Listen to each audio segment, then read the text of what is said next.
Hello दोस्तों, राधे राधे, जय श्री राम। तो दोस्तों, आजकल सोशल मीडिया के हर प्लेटफॉर्म पे शॉर्ट वीडियो हो या लॉन्ग वीडियो हो, हर जगह बस श्री राम की ये फ़ोटो ज़रूर वायरल हो रही है। और ऐसा बताया जा रहा है कि आर्टिफिशियल इंटेलिजेंस के द्वारा ये श्री रामचंद्र जी की फ़ोटो जनरेट की गई है, जो कि बहुत ही मनमोहक मुद्रा में है। हर कोई देख के इसको मोहित हो जा रहा है और वाकई ये मतलब श्री राम की ही फ़ोटो लग रही है। बट क्या आप लोगों को ऐसा लगता है कि ये श्री राम की फोटो होगी? कदाचित नहीं। तो चलिए हम इसका बताते हैं, विवरण करते हैं। तो फ्रेंड्स, जैसा कि ये मंत्र आप लोग पढ़ते ही हैं अपने पूजा पाठ में, आप लोग डेली इसका इस्तेमाल भी करते होंगे। नीलांबुजम श्यामल कोमलांगम। तो जैसा कि इस मंत्र में ही बताया गया है कि हमारे भगवान श्री राम जो थे वो नीले अंबर के समान श्याम वर्ण के थे और कोमल अंगों वाले, उनके बगल में सीता जी सुशोभित होती हैं जो धनुषधारी हैं। ऐसे श्री राम को कोटि कोटि प्रणाम है। तो आप लोग मंत्र द्वारा ही समझ जाइए कि हमारे श्री राम जो थे वो श्याम वर्ण के थे, नीले अंबर के समान थे। और जैसा कि इस फोटो में दिखाया जा रहा है कि वो बिल्कुल गौर वर्ण के हैं। तो ऐसा तो कदाचित नहीं है, गौर वर्ण के तो हमारे श्याम भी नहीं थे और राम भी नहीं थे। तो ये मतलब हम लोगों को क्यों भ्रमित किया जा रहा है, इस फोटो को इतना वायरल किया जा रहा है। इस पे किसी का भी कमेंट मतलब ऐसा नहीं आया है कि किसी ने कहा हो कि हमारे श्री राम जो थे वो श्याम वर्ण के थे, ना कि गौर वर्ण के।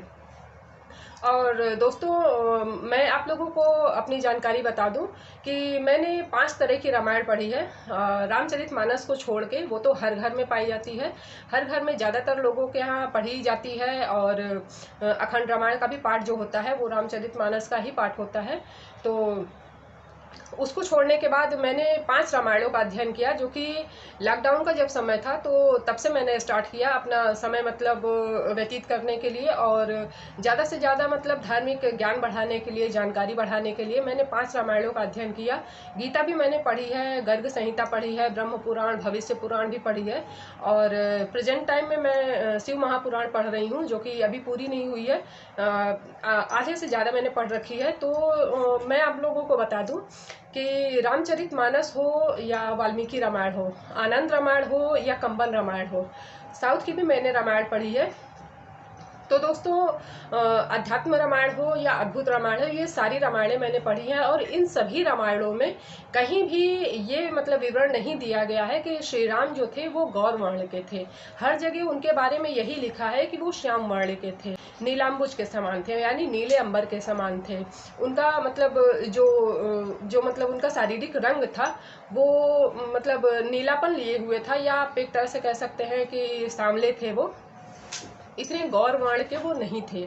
लेकिन उनकी सुंदरता का जो विवरण किया गया है, अगर आप मतलब डीपली अगर उस चीज़ को अगर आप पढ़ते हैं तो वाकई जब मैंने पढ़ना स्टार्ट किया था तो मतलब इतना अद्भुत, इतना इनक्रेडिबल तरीके से लिखा गया है हर किताबों में। वो आनंद रामायण हो या अद्भुत रामायण हो, कोई सी भी रामायण हो, इतना मतलब इनक्रेडिबल तरीके से उसमें लिखा गया है कि बिल्कुल गूज बम्स हो जाते हैं।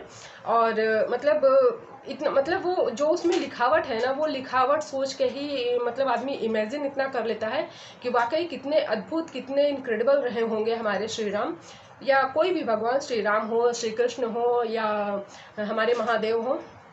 हर किसी के बारे में उनकी सुंदरता का जो विवरण दिया गया है वो बहुत ही अलौकिक तरीके से उसमें लिखा गया है।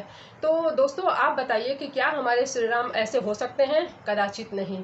हाँ, इससे भी सुंदर हो सकते हैं वो, मतलब जिनकी सुंदरता का कोई मतलब विवरण ही नहीं है, मतलब हम आम इंसान तो नहीं कर सकते हैं।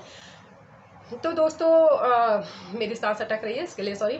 तो दोस्तों, हमारे श्री राम का जो विवरण दिया गया है आनंद रामायण के हिसाब से, आनंद रामायण में जो उनका विवरण दिया गया है और वाल्मीकि रामायण में, कि उनकी जो आँखों की रचना थी वो मतलब आँखें जो नॉर्मली होती हैं वो कान कान के तक, मतलब उनकी इतनी बड़ी आँखें हुआ करती थी, उनकी काफ़ी बड़ी बड़ी आँखें हुआ करती थी। और कमल के पत्तों के समान उनके जो होंठ हुआ करते थे, इसीलिए उन्हें कमल नयन भी कहा गया है।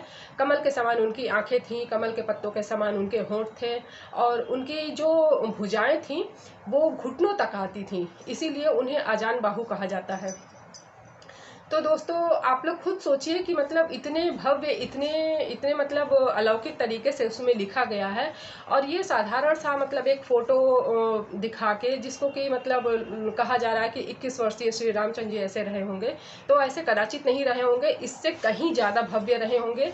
और जैसा कि मतलब हर किताब में, हर धार्मिक किताब में लिखा है, या रामायण महाभारत में भी आप लोगों ने देखा होगा कि पहले के जो लोग हुआ करते थे, हमारे भगवान श्री राम, श्री कृष्ण, या पहले के जो ऋषि मुनि हुआ करते थे, उनका जो उपनयन संस्कार होता था वो बाल्यावस्था में ही हो जाता था, और उपनयन संस्कार होने के बाद ही वो लोग विद्या अध्ययन के लिए गुरुकुल जाया करते थे। तो इस फोटो में तो श्री राम की जो उपनयन है, जो उनका जनेऊ है, वो कहीं भी नहीं दिख रहा है। तो आप लोग बताइए, बिना जनेऊ के हमारे श्री राम कैसे हो सकते हैं? वो क्षत्रिय कुल में उन्होंने जन्म लिया था, जबकि वो सूर्यवंशी थे, और उनके कानों में कुंडल भी कहीं नहीं है, जबकि हर जगह विवरण में यही आता है कि कानों में कुंडल सुशोभित हो रहे हैं, माथे पर तिलक सुशोभित हो रहा है, और जनेऊ सुशोभित हो रहा है। तो इस फोटो में ऐसा कुछ भी नहीं है, ना ही कानों में कुंडल है और ना ही जनेऊ उन्होंने धारण कर रखी है। तो ऐसा कैसे हो सकता है? तो ये हिंदुओं को भ्रमित करने के लिए ये वीडियो बनाया गया है, आई मीन फोटो जो जनरेट की गई है।